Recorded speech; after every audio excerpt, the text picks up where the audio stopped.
United People's fellowship UPF ఆదివారపు ఆరాధనలు 2025 మార్చి 2వ తారీఖు నుండి ప్రభాత ఆరాధన ఉదయం 6 గంటల నుండి 9 గంటల వరకు, సాయంకాల ఆరాధన సాయంత్రం 6 గంటల నుండి రాత్రి 9 గంటల వరకు.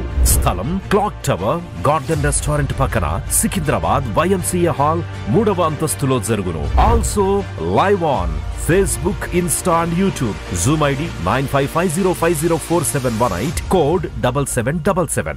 Digital service ఉదయం 6 గంటలకు మరియు సాయంత్రం 6 గంటలకు రామ్నగర్ లోని UPF ఆలయమునందు జరుగును. వివరములకు 9550504718, 9030757571. ప్రేమతో మేము ఆహ్వానించువారు Joy Cherian, founder, president and senior pastor, United People's Fellowship UPF. అందరూ ఆహ్వానితులే.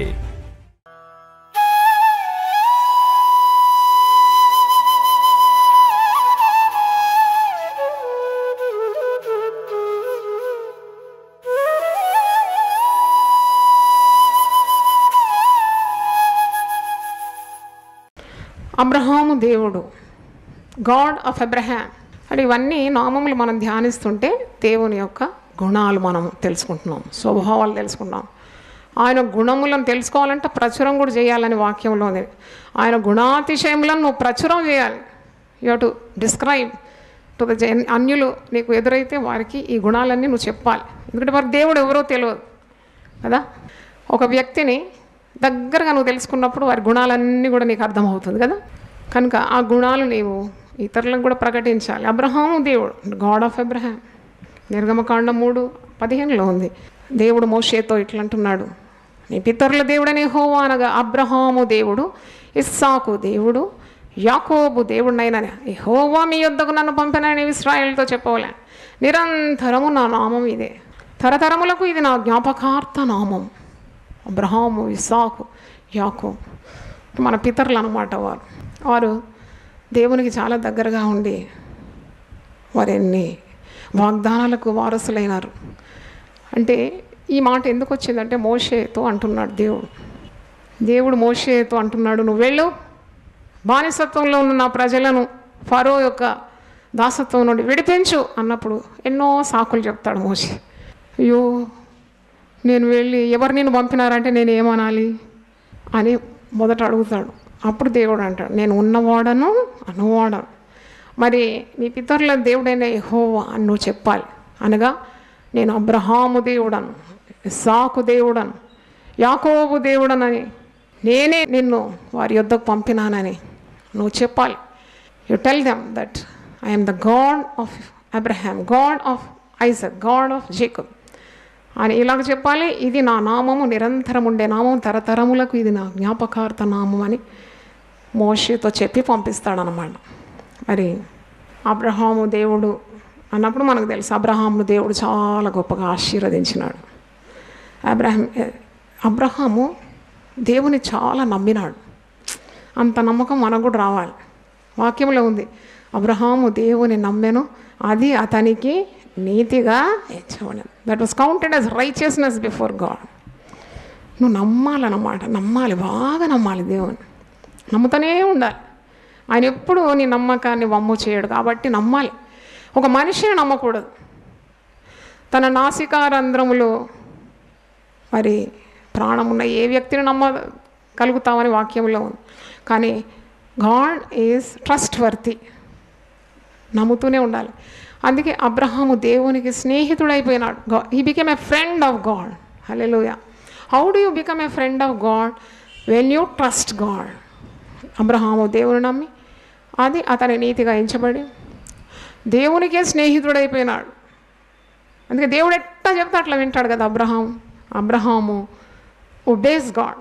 నీకు ఏకైక కుమారుడైన ఇస్సాకును నాకు మోరియా పర్వతం తీసుకుని వెళ్ళి మాకు బలి ఇవ్వనప్పుడు, అమ్మో ఎట్లా ఇవ్వాలి, ఈ వృద్ధాప్యంలో నేను కన్న కుమారుని నువ్వే ఇచ్చినావు కదా, మళ్ళీ నువ్వెందుకు తీసుకుంటున్నావు? అలాగే మన అడ్డు ప్రశ్నలు అడిగిండా?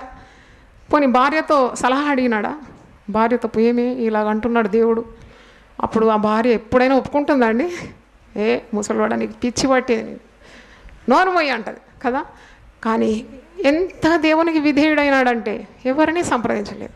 దేవుడు నమ్మదగిన వాడు. ఆయన మాట ఇచ్చినాడు, ఒకవేళ ఇస్సాకును తీసుకున్నా కానీ మంటిలో నుండి కూడా నా కుమారుని తిరిగి లేవనెత్తి ఆయన ఇచ్చిన వాగ్దానాలన్నిటిని కూడా నెరవేరుస్తాడని విశ్వాసం. హల్లెలూయా. మట్టిలో నుండి కూడా లేపగలడు ఆయన, సర్వశక్తిమంతుడు. లెట్ మీ ఒబే గాడ్, నేను దేవుని విధేయుడనైతాను. అందుకే అబ్రహాము అంత ప్రియుడైపోయినాడు దేవుని. ఆదికాండం 17వ అధ్యాయం మీరు చూసినప్పుడు దేవుడే అంటున్నాడు, 22 ఆదికాండం 22:17 వచనం. అబ్రహామును పిలిచి దేవుడు ఇట్లా అంటున్నాడు, నీకు ఒక్కడే అయి ఉన్న నీ కుమారుని వెనక తీయక ఈ కార్యము చేసినందున నేను నిన్ను ఆశీర్వదించి ఆకాశ నక్షత్రముల వలెను సముద్ర తీరమందల ఇసుక వలెను నీ సంతానం నిశ్చయముగా విస్తరింప చేసేది. గొప్ప వాగ్దానాలు. కానీ మనం అబ్రహామును చూడలేదు, కానీ వాక్యం నమ్ముతున్నాము. పరిశుద్ధ గ్రంథంలో ఒక మంచి మాట గలతీ 3:14 ఉంది. యేసుక్రీస్తు యొక్క శిలువ మరణం ద్వారా దేవుడు అబ్రహాంకు దయచేసిన వాగ్దానాలన్నిటికీ మనము వారసులం అయిపోయినాం. దేవుని స్తోత్రం. దేవుడు అబ్రహాంకి ఇచ్చిన వాగ్దానాలన్నీ మన సొంతం అయిపోయింది. ఎందుకంటే యేసుక్రీస్తు ద్వారా. యేసుక్రీస్తు మన పాపములను పరిహరించి పరిశుద్ధులుగా చేసి ఆనాడు మన పితరుడైన అబ్రహాముకు, ఆయన విశ్వాసులకు తండ్రి అని పిలువబడుతున్నాడు. ఆయనకి ఇచ్చిన వాగ్దానాలు అన్నీ కూడా మనం పొందుకోవచ్చు. నమ్మితే నీకు అవన్నీ కూడా నీ జీవితంలో జరుగుతుంది. నేను గొప్ప జనముగా చేస్తానన్నాడు కదా. ఆదికాండం 12వ అధ్యాయం మీరు చూడండి. అబ్రహాంతో అంటున్నాడు, నువ్వు లేచి ఈ దేశము నుండి నీ బంధువుల ఇద్దరు నీ తండ్రి ఇంటి నుండి బయలుదేరి నేను నీకు చూపించు దేశమునకు వెళ్ళము. అబ్రహాంలో ఉన్న గొప్పతనం ఏంటంటే obedience. Always obese God. Abraham ఎప్పుడు దేవుడు విధేయుడై అన్ని ఆశీర్వాదాలకు రహస్యం ఏంటంటే విధేయత అన్నమాట. విధేయత. If you are humble, you obey God, definitely blessings flow into your life. నీళ్ళు ఎక్కడికి పారుతుందండి? ఎత్తు స్థలానికి నీళ్ళు ఎక్కుతాయా? ఎక్కడికి పోతుంది? పల్లం. నీళ్ళు పల్లం ఎరుగు అని ఒక మాట ఉంది. అంటే నీళ్ళు ఎప్పుడు పల్లానికే పోతుంది. అంటే ఐశ్వర్యాలు, ఐశ్వర్యము, దేవుడు దాచిన వేళ్ళంతా కూడా తగ్గించుకున్న వారికి సొంతమైపోతుంది. తగ్గింపు అనేది చాలా గొప్ప దీవెన. అది అర్థం కాదు మనుషులకు. యేసుప్రభు ఎంత మాదిరి చూపెట్టినాడు. పరలోక భాగ్యము తండ్రితో కూర్చుని ఆ భాగ్యమే వదిలిపెట్టి తను తాను రిక్తునిగా చేసుకున్నాడు. ఎంతగా తగ్గించుకున్నాడో అంతగా హెచ్చింపబడినాడు. అన్ని నాముల కంటే పై నామం, ప్రతి మోకాలు వంగే నామం, ప్రతి నాలుక మహిమపరిచే నామాన్ని ఇచ్చేసినాడు. ఇప్పుడు మనం ప్రార్థన చేస్తాను కూడుకున్నప్పుడు ఎవరి నామంలో ప్రార్థిస్తున్నాం? యేసు నామమే. అంటే అంత గొప్పగా అయిపోయినాడు. అది మనకు ఒక మాదిరి అన్నమాట. ఎప్పుడు తగ్గించుకో, మస్తు ఆశీర్వాదాలు. పెట్టుకోలేవు, పట్టుకోలేవు, అంత దీవించేస్తాడు. ఇక్కడ కూడా నువ్వు ఒక్క కుమారుని వెనక తీయకుండా నా మాట నువ్వు విన్నందుకు ఇదిగో ఆకాశ నక్షత్రాల్లాగా నేను దీవిస్తా, ఇసుక రేణువుల వల్ల దీవిస్తా. ఇక్కడ కూడా 12వ అధ్యాయంలో నువ్వు వెళ్ళు, ఇక్కడ నుండి దేశం మొదలుపెట్టి నువ్వు వెళ్ళు అంటే ఎక్కడ వెళ్తున్నా కూడా అడ్రస్ పత్తా లేకుండా బయలుదేరినాడు. ఎందుకంటే అంత ఒబీడియన్స్, అంత విధేయత. వాగ్దానం ఏంటి? 2వ వచనం ఆదికాండం 12:2. నేను గొప్ప జనంగా చేసి నేను ఆశీర్వదించి నేను నామమును గొప్ప చేయదును. నీవు ఆశీర్వాదంగా ఉందువు. నిన్ను ఆశీర్వదించే వారిని ఆశీర్వదించేదను, నేను దూషించే వారిని శపించేదను. భూమి యొక్క సమస్త వంశములు నీ యందు ఆశీర్వదించబడిన అబ్రహాముతో అని. చూడండి, he got the best of God's blessing. అంత ఆశీర్వాదాలు. గొప్ప జనముగా చేస్తాను. ఇది సేవకులన్నీ ఈ వాగ్దానాలు, అబ్రహాంకి ఇచ్చిన ఈ వాగ్దానాలన్నీ పొందుకుంటారు. వారు నమ్మిన వారికి ఇది సార్థకం అయిపోతుంది. నేను సేవలు అరుగు పెట్టినప్పుడు ఈ వాగ్దానాలన్నీ నేను కంఠపాఠంగా నేర్చుకొని పొందుకుంటుండేది విశ్వాసంతో. దేవుడు అట్లాగే నమ్మినట్టే చేసినాడు, ఇంకా చేస్తాడని నమ్మకం. కాబట్టి అబ్రహాము దేవుడు అని మనం నేర్చుకుంటున్నాం. దేవుడు అబ్రహాముకు వృద్ధాప్యములో సంతానం ఇస్తానంటే కూడా నమ్మినాడు. He just believed. అంటే ఇట్ ఈస్ ఇంపాసిబుల్. అంటే అబ్రహాములో ఉన్న గొప్పతనం ఏంటంటే he believes the impossible because God is all powerful. దేవుడు సర్వశక్తిమంతుడు కాబట్టి అసాధ్యమని కార్యం కూడా విశ్వాసం ద్వారా నమ్మినాడు. 100 సంవత్సరాలకు ఎవరికైనా పిల్లలు పుడతారు. సారా కూడా 90 ఏళ్ళు, ఆమె వృద్ధాప్యం. ఆమె అంటే ఇద్దరు కూడా మృతతుల్యమైన దేహం. స్త్రీ ధర్మం నిలిచిపోయింది, ఈయనకు పురుష ధర్మం కూడా నిలిచిపోయిందేమో. మరి ఎలా పిల్లలు పుడతారు? ఆయన దేవుడిచ్చిన మాట నమ్మినారన్నమాట. దేవుడు కాబట్టి ఆయన అబద్ధం వాడాడు. ఆయన మాట ఇస్తాడు, నెరవేరుస్తాడు. వాగ్దానం పొందుకున్నారు. ఎన్ని సంవత్సరాలు కనిపెట్టినారంటే వాగ్దానం పొందిన తర్వాత వారు 25 సంవత్సరాలు సంతానం కొరకు కనిపెట్టినారు కదా. మనకన్నీ తొందరగా కావాలి కదా. ఇప్పుడు ఏ వాగ్దానం పొందుకుంటే ఆ వాగ్దానం ఇప్పుడే నెరవేరాలి. కానీ అబ్రహాము దేవుడు అంటే నువ్వు అర్థం చేసుకోవాలి, he has hope and he has faith. విశ్వాసంతో పాటు ఏమున్నది? నిరీక్షణ కూడా ఉన్నది. దేవుని స్తోత్రం, హల్లెలూయా. నీకు విశ్వాసం ఉండాలి.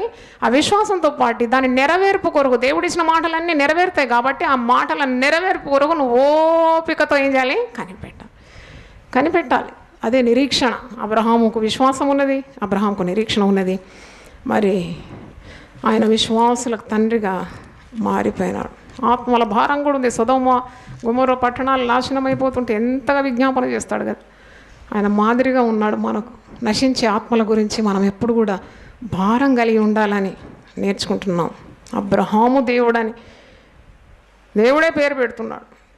మోషే అంటున్నాడు, ఎవరు పంపించినారు నిన్ను అని ఒకవేళ ప్రజలు అడిగితే నువ్వు అనాలి, అబ్రహాము దేవుడను, ఇస్సాకు దేవుడను, యాకోబు దేవుడని నేను నిన్ను పంపించినానని చెప్పు. చాలా అర్థంతో కూడిన మాటలు. రెండవ నామం చూడు, మరి ఒక నామం ఇస్సాకు దేవుడు. ఇస్సాకు దేవుడు, గాడ్ ఆఫ్ ఐజక్. ఇస్సాక్ అనే పదానికి నవ్వు అని అర్థం, లాఫ్టర్. ఇస్సాక్ అంటే ఏంటి? నవ్వు. ఎందుకు పెట్టినారు పేరు నవ్వు అని? దేవుడు వారికి సంతానం ఇస్తానని వాగ్దానం చేసినప్పుడు అబ్రహాము సాగిలు పడి 100 ఏండ్ల వానికి సంతానం కలుగునా, 90 ఏండ్ల శారా కనునా అని మనసులో అనుకోనేనని ఆదికాండం 17:17లో మనం చూస్తున్నాం. శారా ఏమనుకుంటుంది? నేను బలము ఉడిగిన దాననైన తర్వాత నాకు సుఖము కలుగునా, నా యజమానుడును వృద్ధుడై ఉన్నాడు కదా అని తనలో నవ్వుకొనేను. దేవుని వాగ్దానాలు విన్నప్పుడు నవ్వు వచ్చిందంట వాళ్ళకు.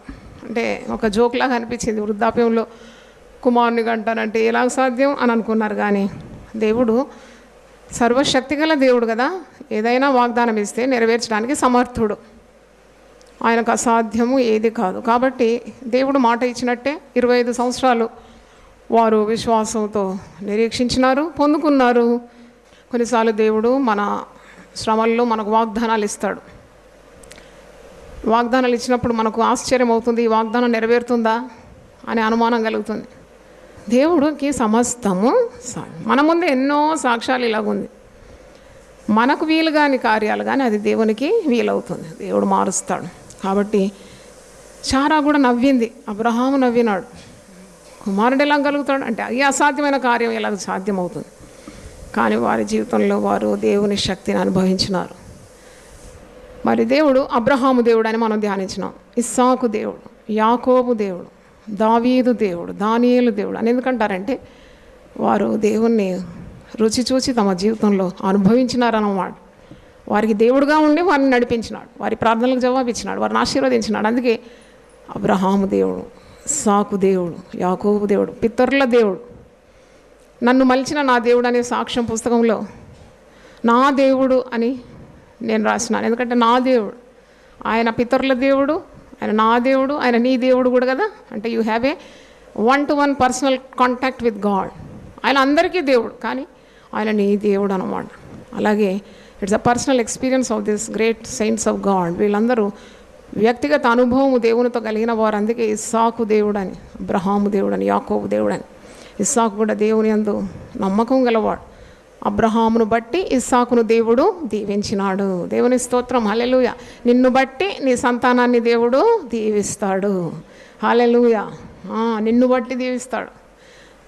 మరి ఆయన వాగ్దానాలు తరతరాలకు, యుగాలకు, కనికరము భయపడు వారి మీద, పిల్ల తరానికి ఆయన నీతి నీ సంతానానికి ఇలాగూ దేవుని యొక్క కార్యాలు ఉంటుందన్నమాట. కనుక ఇస్సాకు ఏ పని చేసినా కానీ దాంట్లో 100 ఫలం పొందేదంట. కరువు దేశంలో ఉన్నాడు ఇస్సాకు ఆ దేశమందు ఉన్నవాడే. అందరికీ కరువు, కానీ ఇస్సాకు కరువు లేదు. ఎందుకంటే ఇస్సాకు విత్తనం వేసి ఆ సంవత్సరము 100 ఫలము పొందెను. దేవుని స్తోత్రం. అందరికీ కరువు ఉంటుంది, కానీ దేవుని కలిగిన నీకు కరువు ఉండదు. ఎందుకంటే దేవుడు శ్రీమంతుడు కదా, ఆయన నీకు సర్వ సమృద్ధి అనుగ్రహిస్తాడు. ఇస్సాకు అలాగూ దేవుని చేత ఆశీర్వదింపబడిన వాడు. యెహోవా అతనిని ఆశీర్వదించను కనుక ఆ మనుషుడు గొప్పవాడాయను. అతడు మిక్కిలి గొప్పవాడు వరకు క్రమక్రమముగా అభివృద్ధి పొందుచు వచ్చాను. ఆదికాండం 26:12-13 ఈ మాట ఉంది. ఆయన మిక్కిలి గొప్పవాడకు వరకు క్రమంగా అభివృద్ధి పొందుతూ వచ్చినాడు. అభివృద్ధి అనేది దేవుని దగ్గర నుండే రావాలి కదా. చాలామంది అంటారు, అమ్మ మాకు ఏ అభివృద్ధి లేదు మా జీవితంలో, ఎక్కడేసిన గొంగడి అక్కడే ఉన్నట్టు మా జీవితాలు ఏమీ పురోగతి కావడం లేదు అని అంటారు. కానీ మీరు దేవుని వెంబడిస్తే, దేవుని కలిగి ఉంటే అభివృద్ధి కలగజేసేవాడు దేవుడే. హల్లెలూయా. దేవుడు నీకు వృద్ధి కలగజేసే దేవుడు, జీవం గల దేవుడు కదా. మరి ఇస్సాకు దేవుడు అంటే నీకు గుర్తు రావాలి. ఇస్సాకును దేవుడు దీవిస్తేనే గొప్పవాడైనాడు, క్రమక్రమంగా ఆశీర్వదింపబడినాడు, విత్తనం వేసి 100 ఫలం పొందినాడు. ఆ ఇస్సాకు దేవుడే నా దేవుడు అనే విశ్వాసం నీకు ఉండాలి. ఇస్సాకు శత్రువుల భయం వచ్చినప్పుడు కూడా దేవుడు వాగ్దానం ఇచ్చినాడు. ఆదికాండం 26-24 వచనంలో ఆ రాత్రి యెహోవా అతనికి ప్రత్యక్షమై భయపడొద్దన్నాడు. నేను నీ తండ్రి అయిన అబ్రహాము దేవుడను, నేను నీకు తోడై ఉన్నాను గనుక భయపడకు. హల్లెలూయా. ఇస్సాకును దేవుడు ఎంతో దీవించినప్పుడు సర్వసాధారణంగా ఎవరైనా పైకి వస్తే శత్రువులు కూడా అధికమవుతారు. అలాగే ఇస్సాకు త్రవ్విన బావిలన్నీ కూడా శత్రువులు పూడ్చివేస్తున్నారు, అలాగే ఇబ్బంది కలగజేస్తున్నారు. అప్పుడు దేవుడు ఇస్సాకుకు అభయ వాక్కులు ఇస్తున్నాడు. నువ్వేం భయపడకు, నేను నీ తండ్రి దేవుడను, నీ తండ్రికి ఏ విధంగా తోడుగా ఉండినానో అలాగే నీకు కూడా తోడుగా ఉంటాను కనుక నువ్వు భయపడకు. నా దాసుడైన అబ్రహామును బట్టి నిన్ను ఆశీర్వదించి నీ సంతానమును విస్తరింప చేసేదనని చెప్పాను. దేవుని స్తోత్రం. హల్లెలూయా. ఇస్సాకు దేవుడు. శత్రువులైన ఫిలిష్తీయులు కూడా ఇస్సాకుకు దేవుడు తోడుగా ఉన్నందుకే దేవుడు ఇలాగూ మరి అతనికి ఎల్లప్పుడూ తోడున్నందుకే అభివృద్ధి పొందుతున్నాడు, దీవింపబడుతున్నాడని గమనిస్తారన్నమాట. రండి, దేవుడు మనల్ని దీవిస్తుంటే అన్యులు గమనించాలి కదా. దేవుని స్తోత్రం. హల్లెలూయా. దేవుని బిడ్డలు ఆశీర్వదింపబడడం అన్యులు చూడాలి. అప్పుడు నిజంగా వీరు వెంబడించే దేవుడు నిజమైన దేవుడని వారు గుర్తుపెట్టుకోవాలి. మరి ఇక్కడ అబీమెలెకు ఫిలిష్తీయుల రాజు ఇస్సాకుతో ఒక మాట అంటాడు చూడండి. ఆదికాండం 26, 28, 29. నిశ్చయముగా యెహోవా నీకు తోడై ఉండట చూస్తే కనుక మనకు అనగా మాకును నీకును మధ్య ఒక ప్రమాణం ఉండవల్లని మేము నిన్ను ముట్టక నీకు మేలే తప్ప మరేమీ చేయక నిన్ను సమాధానంగా పంపివేసింది కనుక నీవును మాకు కీడు చేయకుండానట్లు నీతో నిబంధన చేసుకున్నామని అనుకుంటే ఇప్పుడు నీవు యెహోవా ఆశీర్వాదము పొందినవాడవనిరి. ఎవరు అంటున్నారంటే శత్రువులు అంటున్నారు, ఆయన విరోధులే అంటున్నారు. ఓ నీకు మాకు ఒక నిబంధన కావాలయ్యా, ఎందుకంటే నువ్వు చాలా పైకి వచ్చేసినావు, చాలా గొప్పవాడవైపోయినావు, నిజంగా దేవుడు నిన్ను దీవించినాడు, అందుకే నీవు యెహోవా ఆశీర్వాదం పొందినవాడు అని వారు అంటున్నారు. అంటే మన జీవితంలో కరువు వచ్చినప్పుడు కానీ, ఏకాంతత వచ్చినప్పుడు కానీ, శత్రు పోరాటం వచ్చినా కానీ మనం భయపడకూడదు. ఇస్సాకుకు సహాయం చేసిన దేవుడే మనకు కూడా సహాయం చేస్తాడు. అందుకే ఆయన ఇస్సాకు దేవుడై ఉన్నాడు, ఆయన నీ దేవుడై ఉన్నాడు, ఆయన నా దేవుడై ఉన్నాడు. భక్తులకు ఏ విధంగా ఆయన సహాయపడినాడో, భక్తులకు ఏ విధంగా వాగ్దానాలు ఇచ్చినాడో, పితరులను ఏ విధంగా నడిపించినాడో, అలాగే తన యందు విశ్వాసం ఉంచే ప్రతి ఒక్కరిని కూడా అదే విధంగా నడిపిస్తాడు. దేవుని స్తోత్రం. హల్లెలూయా. రెండవది యాకోబు దేవుడు. యాకోబు అనే పదానికి అర్థం ఏంటి? మోసగాడు, డిసీవర్.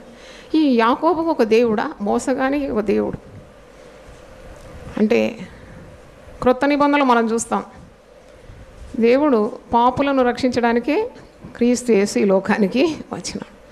దేవుని దృష్టిలో తక్కువైన వారు ఎవరు లేరు. పాపం ఉంటే దేవుని సన్నిధిలో పాపానికి పరిహారం ఉంది కదా. యేసు రక్తం చేత కడగబడి తిరిగి పవిత్రంగా అయిపోవాలి. మోసపు బ్రతుకులో, చీకటి బ్రతుకులో ఉండకూడదనే దేవుని చిత్తం. ఈ యాకోబుకు ఒక దేవుడు, యాకోబు దేవుడు అంటే మోసగాడే, కానీ అబ్రహామును బట్టి, ఇస్సాకును బట్టి తన సంతానాన్ని, వారి సంతానం యాకోబును కనికరించి మరి మోసం నుండి విడిపించినాడు. దేవుడు ప్రార్థన చేసినప్పుడు ప్రతిఫలం ఇచ్చినాడు, జవాబిచ్చినాడు. ఒక నరుడు మరి దేవునితో పోరాడినట్లు రాత్రంతా తెల్లవారు వరకు కూడా నన్ను దీవిస్తేనే కానీ నేను నిన్ను విడువను అని మరి యబ్బోకు రేవు దగ్గర ఒంటరిగా మిగిలిపోయి దేవునితో పెనుగులాడి ఆశీర్వాదాలు పొందుకుంటాడు యాకోబు. దేవుడు అంటాడు, నీ పేరేంటి అంటే నా పేరు యాకోబు అంటాడు. కానీ తండ్రిని మోసగించిన వాడే, అన్నను మోసగించిన వాడు, మోసగించి తిరిగి మోసగింపబడ్డాడు. ఏది విత్తుతే అదే కదా పంట కోసేది. ఇక్కడ తండ్రిని, అన్నను మోసగించిన వాడు అక్కడ వెళ్ళి మామ దగ్గర మోసగింపబడతాడు. రాహేలు కొరకు 7 సంవత్సరాలు ఆయన కొలువు చేస్తున్నాడు మామ అయిన లాబాను దగ్గర. 7 సంవత్సరాలు అయినాక లాబాను మోసం చేస్తాడు. రాహేల్ని ఇవ్వడు, జబ్బు కండ్ల లేయా అని ఇస్తాడు భార్యగా. అది తెలుసుకున్నప్పుడు బాధపడతాడు, ఎలాగైనా నాకు రాహేలు కావాలి భార్య. కానీ తిరిగి 7 సంవత్సరాలు తన మామ అయిన లాబాను దగ్గర కొలువు చేస్తున్నాడు. అలాగే 14 సంవత్సరాలు మోసగింపబడినాడు అన్నమాట. మోసం చేసి పారిపోయినాడు. ఎక్కడ పారిపోయినాడు? మామ దగ్గర పారిపోయినాడు. అక్కడ మోసగింపబడినాడు. కానీ దేవుడు అతని చెయ్యి విడవలేదు. ప్రార్థన చేసినప్పుడు దేవుడు కనికరపడి అతన్ని ఆశీర్వదించి, నీ పేరిక మీద యాకోబు అనబడదు, ఏమనబడుతుంది? ఇశ్రాయేల్. ఇశ్రాయేల్ అంటే దేవుడికితో పోరాడువాడు, అంటే ప్రార్థనాపరుడు అని అర్థం. మరి యాకోబు అలాగూ దేవుని సన్నిధిలో కనికరం పొంది పాపం వదిలిపెట్టినాడు.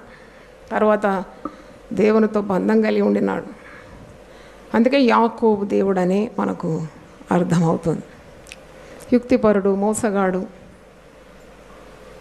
అన్నయ్య ఏశావు యొక్క జ్యేష్ఠత్వ హక్కును కూడా మోసంగా లాక్కున్నవాడు. అయినా దేవుడు కనికరించినాడు, దేవుడు అతన్ని దీవించినాడు. నేటి వరకు కూడా ఇశ్రాయేలు ఆశీర్వదింపబడిందని మనకు తెలుసు. అందుకే యాకోబు దేవుడవు నీవే తండ్రి అని నువ్వు స్తుతించాలి. ఆ పేరట ప్రార్థన కూడా చేసి దీవింపబడాలి. మరి ఏదైనా పాపం ఉంటే వదిలిపెట్టాలి. Sin separates you from God. దేవునికి నిన్ను దూరం చేసేది ఏంటి తెలుసా? పాపం. దేవునికి దగ్గరగా ఉండాలనే ప్రయత్నం ఉండాలి. పాపమే నిన్ను దూరం చేసేస్తుంది. కాబట్టి పాపం చేయకూడదు, భయపడాలి పాపం చేయడానికి. అమ్మో నేను పాపం చేస్తే గొప్ప దేవుని సన్నిధి నుండి నేను తొలగిపోతాను కదా, నేను పాపం చేయను అని ఒక తీర్మానం ఉండాలి. ఒకవేళ పాపం చేస్తే కూడా పాపంలోనే ఉండొద్దు, అది దేవుని చిత్తం కాదు. ఆ పాపం నుండి ఏం కావాలి? బయటపడాలి. బయటపడాలంటే మార్గం ఏంటి? యేసు ప్రభు రక్షకుడుగా ఈ లోకానికి వచ్చినాడు కాబట్టి యేసు పేరట నువ్వు ప్రార్థన చేసి నీ పాపాలు ఒప్పుకొని వదిలిపెట్టినప్పుడు నువ్వు రక్షింపబడతావు. యేసు దేవుడని నోటితో ఒప్పుకోవాలి. అప్పుడే నువ్వు పరిశుద్ధునిగా, పరిశుద్ధురాలుగా అవుతావు. కాబట్టి నీకు దేవునికి ఒక మంచి బంధం ఉన్నప్పుడు నువ్వు అడిగినవన్నీ కూడా ఆయన ఇస్తాడు. అడిగినవన్నీ ఇస్తాడు, ఆశీర్వదిస్తాడు. ఇప్పుడు నేను మంచి బిర్యానీ వండినాను అనుకో మా ఇంట్లో, ఎక్సలెంట్ బిర్యానీ వండినాక నేను ఏం చేస్తాను? ప్రార్థన చేస్తాను. చేసిన తర్వాత నా మనసులో అంతా ఎవరి కొరకు ఈ బిర్యానీ ఇవ్వాలని ఉంటుంది. ఎవరికి ఇవ్వాలంటుంది? చెప్పండి, మీరే చెప్పండి. ఎవరి కొరకు నేను చేసినాను? అది పిల్లల కొరకే కదా. పిల్లల్ని ఉద్దేశించి నేను అంత ప్రయాసపడి అంత రుచికరమైన ఆహారము వండినాను. వండిన తర్వాత ప్రార్థన చేస్తాను, నా బిడ్డలను పిలుస్తాను, రండి బిడ్డలారా అని చెప్పి మంచిగా వడ్డిస్తాను. వారు తింటుంటే నాకు దుఃఖం కలుగుతుంది, సంతోషం కలుగుతుంది. ఎంత సంతోషం, నా బిడ్డలు కడుపు నిండా తినాలి అని ఆశ. అలాగే దేవుడు కూడా దేవుని పిల్లలం కదా, తను ఎందరు అంగీకరించడం వారికి అందరికి కూడా దేవుని పిల్లల గుట్టకు ఆయన ఏమి ఇచ్చినాడు? అధికారం ఇచ్చినాడు అనమాట. అందుకే నువ్వు దీవింపబడమే ఆయనకి ఇష్టం, కడుపు నిండా భోజనం చేయాలని ఆయనకి ఇష్టం, మంచి బట్టలు కట్టుకోవాలని ఆయన ఇష్టం, నువ్వు చక్కగా కలవరం లేకుండా నెమ్మదిగా ఈ లోకంలో ఉండాలనే దేవుడు ఇష్టపడుతున్నాడు. ఎలాగైతే నీవు నీ బిడ్డల కొరకు చింతిస్తున్నావో, ఎలాగైతే వారికి పోషణ కొరకు నువ్వు ఎన్ని ప్రయత్నాలు చేస్తున్నావో, అలాగే అంతకంటే గొప్పది దేవుని ప్రేమ. దేవుని ప్రేమను మించిన ప్రేమ ఈ లోకంలో లేదు. కాబట్టి దేవునికి దూరం కాకూడదు, పాపం చేసి హత్తుకొని బ్రతకాలి, దేవుని హత్తుకొని బ్రతకాలి. అలాగే యాకోబు తన జీవితంలో దేవునికి దూరం అయిపోయినాడు, తండ్రి ఇంటిని వదిలిపెట్టినాడు, పారిపోయినాడు భయం చేత. కానీ తిరిగి తప్పు తెలుసుకొని తిరిగి వచ్చినాడు, ప్రార్థన చేసి మరి దేవుని యొక్క ఆశీర్వాదాలను తిరిగి పొందుకున్నట్టు మనం చూస్తున్నాం. యాకోబు దేవుడు అని మరి దేవుని మనం కొనియాడుతున్నాం. నాతో కలిసి స్తోత్రం స్తోత్రం స్తోత్రం. అబ్రహాము దేవుడు, ఇస్సాకు దేవుడు, యాకోబు దేవుడు. ప్రార్థన చేసుకుందాం. ప్రభువా నీ పరిశుద్ధ నామమునకు స్తోత్రం తండ్రి. మాతో మీరు స్పష్టంగా మాట్లాడినందుకు నేను స్తుతిస్తున్నాను. మంచి దేవుడు, మేము భయపడవలసిన వాడు, మా పితరుల దేవుడు, అబ్రహాము దేవుడు, ఇస్సాకు దేవుడు, యాకోబు దేవుడు. దేవుని వాక్యం విన్న ప్రతి ఒక్కరిని కూడా మీరు మెండుగా దీవించమని ప్రార్థిస్తున్నాను. మరి టీవీ ద్వారా దేవుని వాక్యం వింటున్న బిడ్డలకు మీరు ప్రత్యేకమైన మేలు దయచేయండి, వారి కుటుంబాలను మీరు ఆశీర్వదించమని యేసు పరిశుద్ధ నామములో అడిగి వేడుకుంటున్నాను తండ్రి. ఆమేన్. దేవుడు మళ్ళీ సమృద్ధిగా దీవించును గాక. ఆమేన్. సిలువను గూర్చిన వార్త నశించుచున్న వారికి వెర్రితనము కాని రక్షింపబడుచున్న మనకు దేవుని శక్తి. 1 కొరింథీ 1:18. యునైటెడ్ పీపుల్స్ ఫెలోషిప్ UPF నిర్వహించు సిలువ ధ్యానములు 40 రోజులు ఉపవాస ప్రార్థనలు. తేదీలు 2025 మార్చి 10వ తారీఖు నుంచి ఏప్రిల్ 18వ తారీఖు వరకు. సమయం ఉదయం 4 గంటల నుంచి ఉదయం 7 గంటల వరకు. స్థలం centenary Baptist church, clock tower దగ్గర, సికింద్రాబాద్. ఈస్టర్ ఆరాధన 2025 ఏప్రిల్ 20వ తారీఖు ఉదయం 6 గంటలకు మరియు సాయంత్రం 6 గంటలకు సికింద్రాబాద్ YMCA హాల్ 3వ అంతస్తులో జరుగును. యూట్యూబ్, ఫేస్బుక్ మరియు జూమ్ ప్రత్యక్ష ప్రసారం ద్వారా పాల్గొనవచ్చును. Zoom meeting ID 9550504718, passcode 7777. వివరములకు 9550504718, 9030757571. గమనిక, రామ్నగర్ ఈ సేవ నుంచి సెంటినరీ బాప్టిస్ట్ చర్చ్ వరకు బస్సు సౌకర్యం కలదు. ఆహ్వానించువారు ప్రభువు దాసురాలు Joy Cherian garu, senior pastor, UPF Hyderabad. United People's Fellowship UPF ఆదివారపు ఆరాధనలు 2025 మార్చి 2వ తారీఖు నుండి. ప్రభాత ఆరాధన ఉదయం 6 గంటల నుండి 9 గంటల వరకు. సాయంకాల ఆరాధన సాయంత్రం 6 గంటల నుండి రాత్రి 9 గంటల వరకు. స్థలం క్లాక్ టవర్, గార్డెన్ రెస్టారెంట్ పక్కన, సికింద్రాబాద్ YMCA హాల్ 3వ అంతస్తులో జరుగును. Also live on Facebook, Insta and YouTube. Zoom ID 9550504718, code 7777. Digital service ఉదయం 6 గంటలకు మరియు సాయంత్రం 6 గంటలకు రామ్నగర్ లోని UPF ఆలయమునందు జరుగును. వివరములకు 9550504718, 9030757571. ప్రేమతో మేము ఆహ్వానించువారు Joy Cherian, founder, president and senior pastor, United People's Fellowship UPF. అందరూ ఆహ్వానితులే.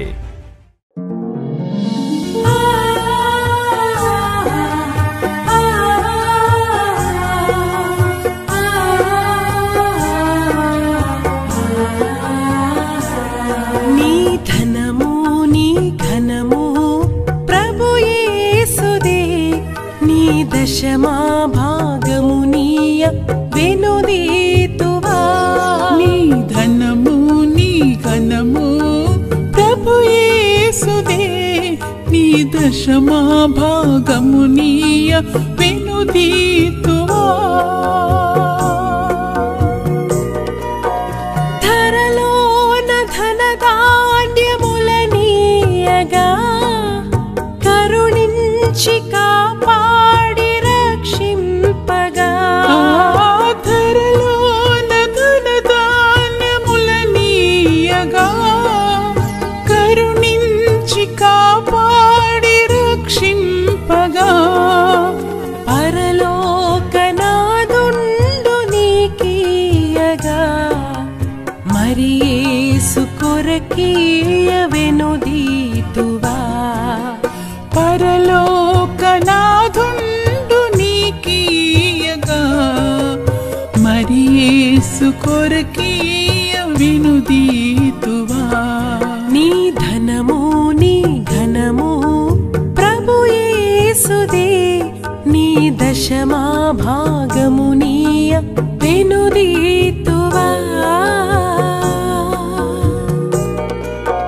పాడి పంటలు ప్రభువు నీకీయగా కూడు గుట్టలు నీకు దయచేయగా. పాడి పంటలు ప్రభువు నీకీయగా కూడు గుట్టలు నీకు దయచేయగా. వీడంగ ప్రభు యేసు నామంబును గడువేల ప్రభుకీయను క్రైస్తవా. వీడంగ ప్రభు